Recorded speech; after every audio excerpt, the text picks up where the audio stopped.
if the goal was, I'm going to stay off sugar for 2 months, and after that 2 months, I'm going to have a cookie or a donut or a piece of cake, and I'm going to see what happens. I'm going to feel it in my body. I'm going to feel what happens when I experience that. Would you consider that a relapse? Would you consider that bad? Would you feel shitty about yourself? Or is it because the time frame is I have to do this forever, so that if you ever have a cookie again, you failed? And to me, I'm asking about the setup, the psychological setup for victory and failure. Now, I know that if I eat a donut, truly, I know this, I'm not going to feel good, like physically. I still might have a donut someday. But the difference, or at least my experience of that, won't be one of guilt and or shame. It will be, oh, I feel shitty eating this donut. I'm not going to do that for a long time again, if ever. It's not a loss. It's not a failure. It's not a relapse. It's just a moment in time.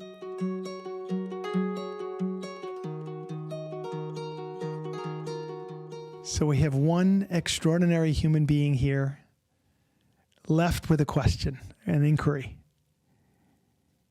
Janet. Hey, Tommy. Hey there. Thanks so much for this opportunity. Oh, my delight. Absolutely. So my question has to do with food. So mostly with food sobriety. So I did your food program last, I think it was April that you offered it, that I did it. It was amazing. I did, I followed it to a T. I felt amazing. I loved it. Fell off the wagon, for a while, got back on it. Recently, I've been, so hold on, so food sobriety for me, so last year I was in Costa Rica. I, realized or, thought I realized, like, I'm a food addict. I could eat, as much broccoli as I could ice cream. So I decided, like, I'm a food addict, 100%.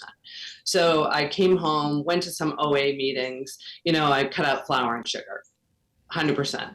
Then that wasn't for me. So I decided I didn't want to do that. And just kind of went off the rails. So that's what I did then. Then I decided that, sugar was kind of like my thing, and not that I ate sugary things, but sugar sent me to eat other things. So if I ate, like, say, ice cream, it would send me to eat other things, like a bag of chips, let's say.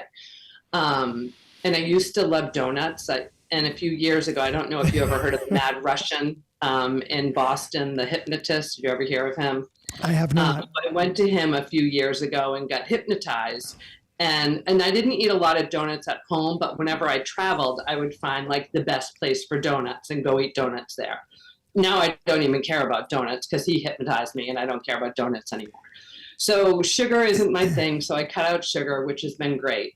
And then most recently in a food sobriety meeting on R2O, someone taught me the word nourish.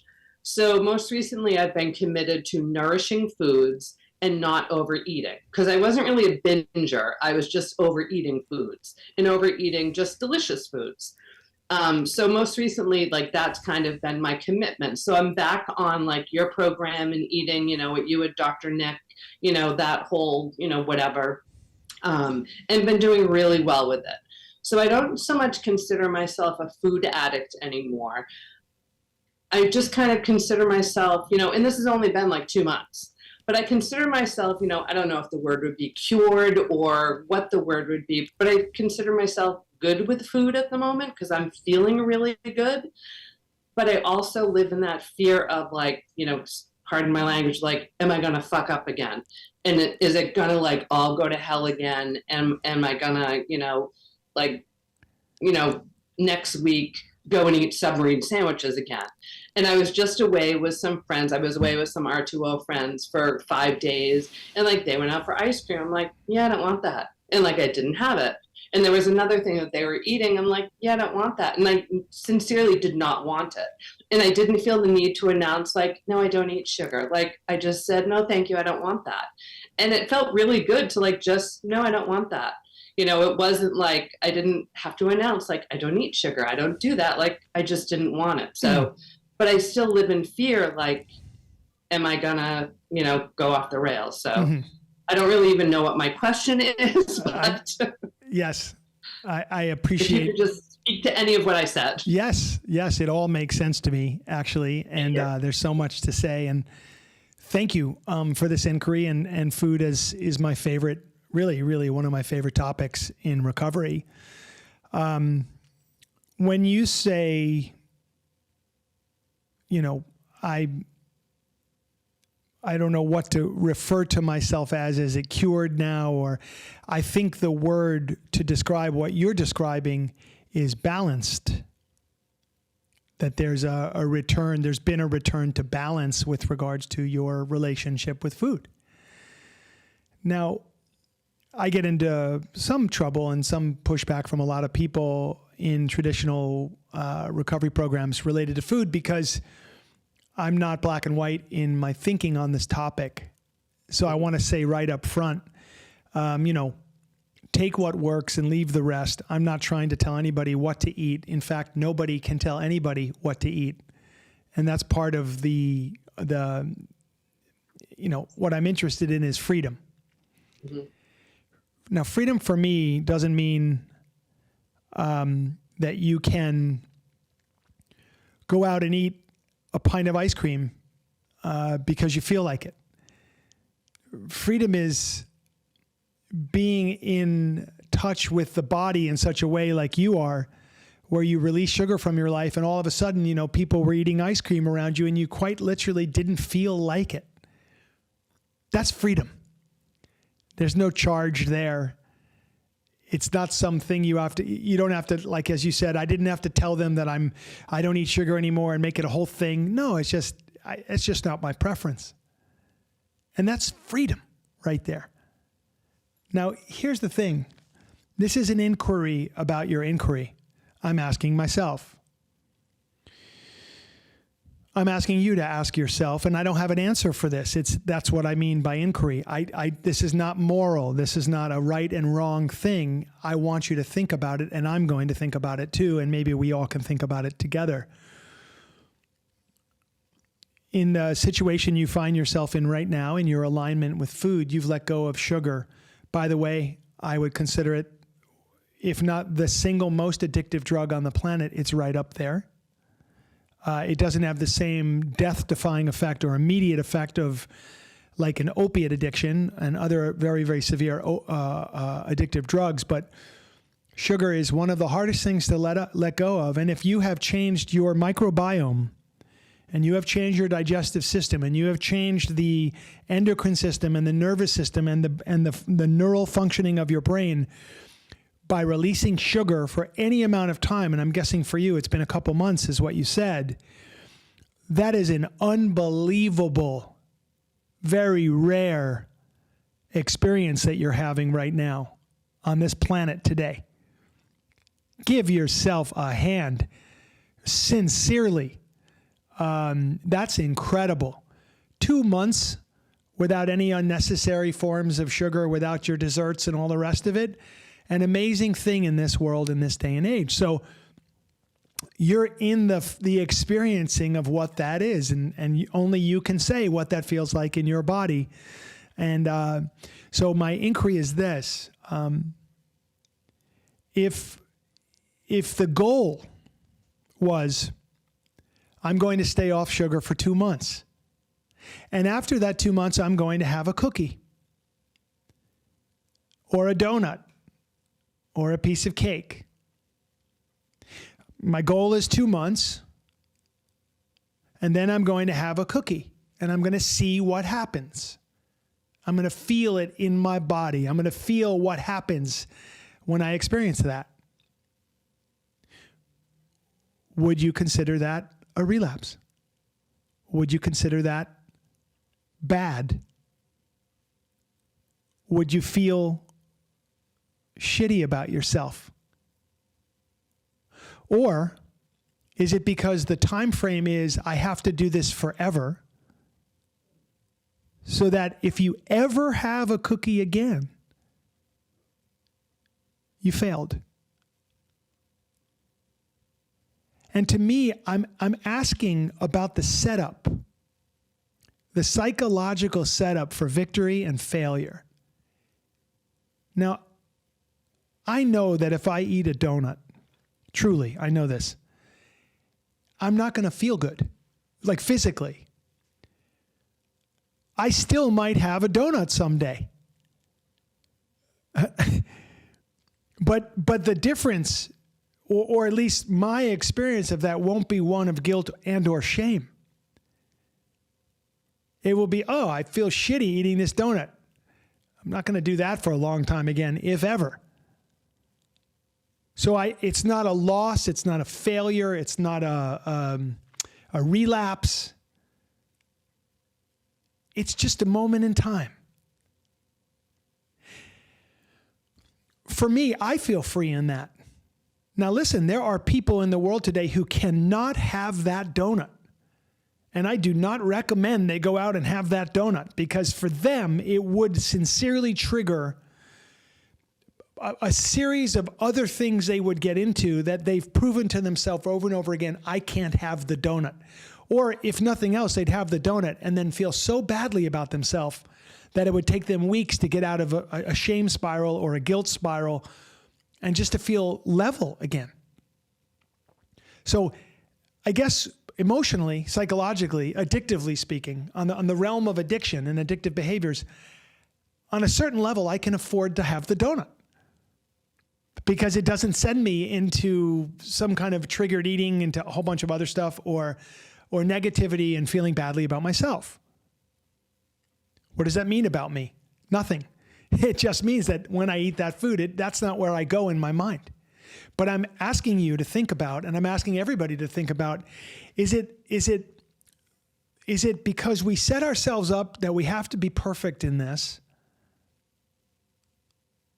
Your words were, I live in fear of going back.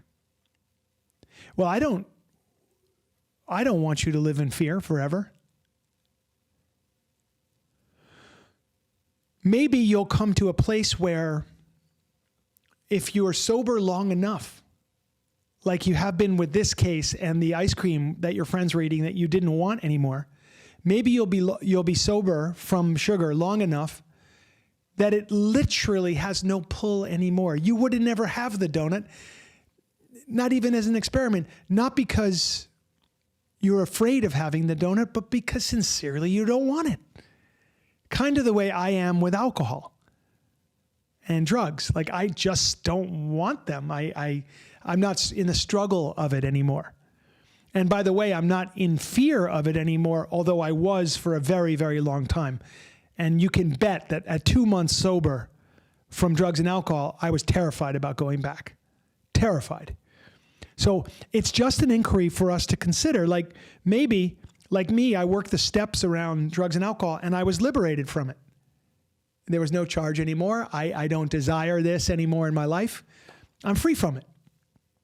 I wonder if we can get there with food, or foods that we don't need for our life, or that we would prefer not have, or that trigger us into other behaviors, or that are unhealthy for the body, like a person who's pre-diabetic or diabetic, like who really, really needs to watch their intake of sugar. I highly recommend they don't have the donut. That's not me, but I highly recommend that person not have the donut, but I also don't want them ultimately to be in fear. I want you and them and anyone else in fear of going back to move forward into this place of love. It's not that I don't have the donut because I fear going back, or ice cream or anything else, or sugar or whatever. It's that I love my life so much. I love this body so much. I love the way I feel so much that I would sacrifice this. And that's a different energy. That's a different energy. And like for me with recovery, I'm no longer staying sober because I'm afraid of what's going to happen if I don't. I felt that way at the beginning.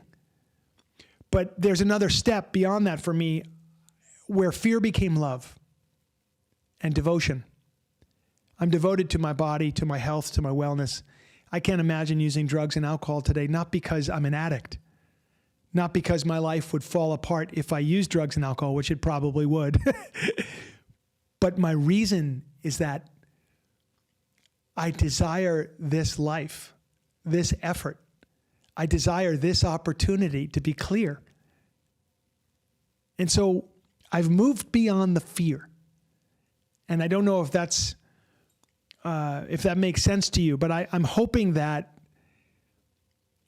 if it's clear to you that you need to not be on sugar anymore, even the cookie, the donut, whatever, fine, good. Then I hope that you come to a place of love and freedom, and that it is not a burden, or there's no charge around it anymore at all. It's simply been removed from your life, and now you just stand as a huge example for all the countless other people who are killing themselves with sugar. And you can help them just by standing as an example of what's possible. So this is my inquiry about your inquiry. Congratulations on your 2 months sugar-free. I'm inspired. I'd like to have, as I mentioned earlier, what I really love to do is I do things in immersive experiences. I love to take 21 days off. But I know in the back of my mind, I'm going to have that cookie on day 22, or maybe that piece of pizza. But for me, that's okay. Until it isn't, or unless it isn't. And so each of us must decide for ourselves what works in this body and this mind. And if we decide that we're somebody that for a little while we really need not to have the cookie and take it one day at a time and maybe let go altogether, let's have the exploration and see. So the food reset program of Recovery 2.0 is all about that. You experienced it. Nutrient density in the foods that we eat, bioavailability of those nutrients and minerals is key. Expanding our palate so that we understand where we get our power from, our energy from, our hydration from, and our energy from. Our vitality, where is that coming from? Building immunity, where is that coming from? So that is a program that I feel everyone in the world should take at some point in their life. It comes up every year in October. It's called the Food Reset, and I hope anyone listening will check into it. Especially for anybody in recovery from anything, and that is everybody. It's very important that we make the connection between the food that we eat, our emotional state, our mental state, and the way we show up in the world. It's just too much of a connection not to make it. So this is a great exploration and a great inquiry. I'm so glad you asked, Janet. So please tell me what comes up for you as you hear me exploring this. Yeah, no, I love that. And I think, and I just keep telling myself, for right now, you're not having sugar. And for right now, and maybe it's forever, maybe it's not. I don't imagine my daughter recently got engaged. At her wedding, will I have a piece of cake? Maybe, maybe not. Will she have cake? Who knows? But, I'm not saying I'm not saying never, because that's what, I realized last week. I've always been the, hard and fast girl, and I don't want to be that person anymore. If I don't do sadhana every freaking day, the world isn't going to fall apart. It's okay. If I don't, if I say no to sugar the rest of my life, that's fine. If I have a little sugar, that's okay too. So I'm just trying to relax with everything. So I'm just trying to do that with sugar too. Today, it's been, I haven't written down how long it's been, but it's been, a little over 2 months. Great. Yay me. It's my business. It's no one else's business, and it feels good to me today. Tomorrow it could change. So it just feels good. And I would suggest anybody do the food reset. It was awesome. I may do it again because it was so awesome. So thank you so much. Love you, Tommy. Love you, Janet. Thank you so much for this amazing inquiry. And I'm sincere when I say to anybody listening on the topic of food, I certainly don't know what you should be eating, and neither does anybody else. So we need to become scientists of our own life. We need to explore, we need to pay attention, and we need to see what's working for us and what's not, and then we need to make adjustments accordingly. Some people need to be 100% abstinent from sugar, wheat, and dairy, because those are allergens, and they cause a lot of problems for certain people. Other people can get away with those things. Other people don't get away, but they choose to eat them anyway, and God bless them and their freedom. So it's always just an absolute joy for me to talk about the food connection to recovery and the food connection to our lives in general, because let's face it, we are what we eat. And we could extend that into saying we are what we can digest. And that brings up a whole nother conversation for another day on In the Circle. So, Janet, thank you so much for your inquiry. I want to thank everybody who sits in circle with us, asks questions, considers these explorations, and together we collectively move ourselves into a greater expression of this life and a greater experience of this life, and a lot more joy and contentedness shoulder to shoulder in this circle now, in the here, in the now, and forever. And let's recite the Recovery 2.0 prayer. Inhale to begin. Universe, put us in the places you want us to be, with the people you want us to be with, doing the things you want us to do. Thank you for the joys and challenges of our lives. Amen. Sat Nam and Namaste.